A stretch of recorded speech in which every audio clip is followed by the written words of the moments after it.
તો જય શ્રી રામ મિત્રો, આજે આપણે અમારા ગામડે આવી ગયા છીએ, જે ગારિયાદા તાલુકાનું અખતરિયા ગામ છે કે આપણે ત્યાં વ્લોગ ઉતારવા આવ્યા છીએ. અને હાલો આપણે શેત્રુંજી નદી બાજુ જ આવી.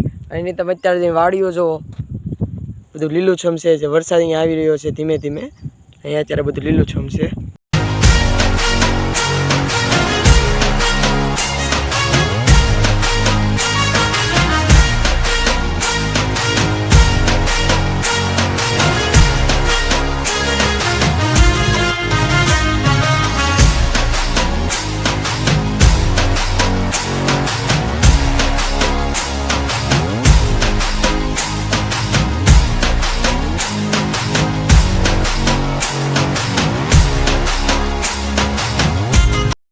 તો મિત્રો આપણે અત્યારે શેત્રુંજી નદીએ પહોંચી ગયા છીએ.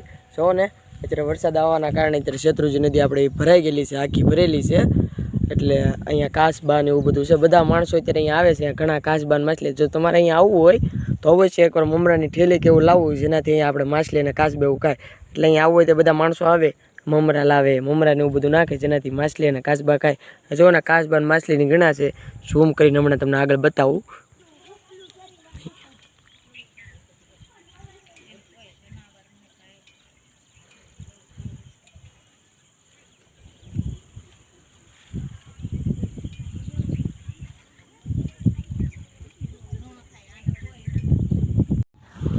મિત્રો તમારે અહીંયા આવવું હોય તો અહીંયા આવવા જેવું છે. તમારે આવવું હોય તો સાંજના સમયે અહીંયા ન આવવું, કારણ કે સાંજના સમયે સિંહ અને એની આગાહી બહુ રહે. સાંજના સમયે તો સિંહ જોવા મળે, કારણ કે ઠંડક ને એવું બધું છે. અને અહીંયા બધા વૃક્ષો જોવો કે જેનાથી જે બધું જંગલ જેવું છે અહીંયા બધે, જેનાથી અહીંયા સિંહ ને એ બધા રહે છે. સિંહ ને એ બધાને અહીંયા આવવાની અંદર મજા આવે. એટલે સાંજના સમયે ન આવવું. મિત્રો આ શેત્રુંજી નદી અમારા ગામ અખતરિયાથી 1 કિલોમીટર દૂર આવેલી છે. અને આ ગારિયાદાથી જેસર રોડની વચ્ચે આવેલી છે શેત્રુંજી નદી. અને તમે રાત્રિના સમયે આવો તો અહીંયા સિંહનો ખતરો બન્યો રહે છે.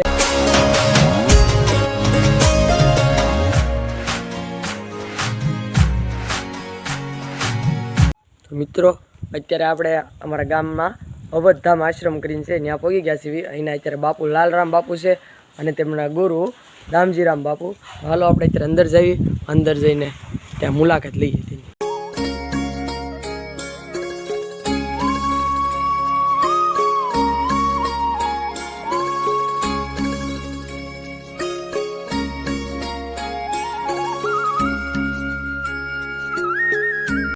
તો આપણે અત્યારે અવધધામ આશ્રમની અંદર આવી ગયા છીએ.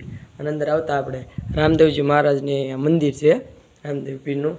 અને અંદર જઈને દર્શન કરી લેવી છે. અહીંયા ગણપતિ દાદા છે, હનુમાનજી દાદા, રામદેવ પીરનું મંદિર છે. અને અહીંયા આપણા લાલરામ બાપુ કે જેમના ગુરુ શ્રી રામજીરામ બાપુની ચરણ પાદુકા છે. અહીંયા આપણે રામાપીરની મૂર્તિ છે મોટી.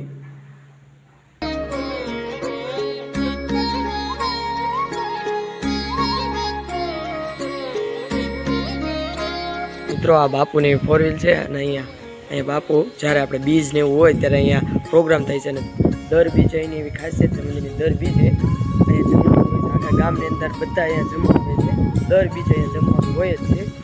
અને અહીંયા બેસીને પ્રોગ્રામ અને સંતવાણી થાય છે.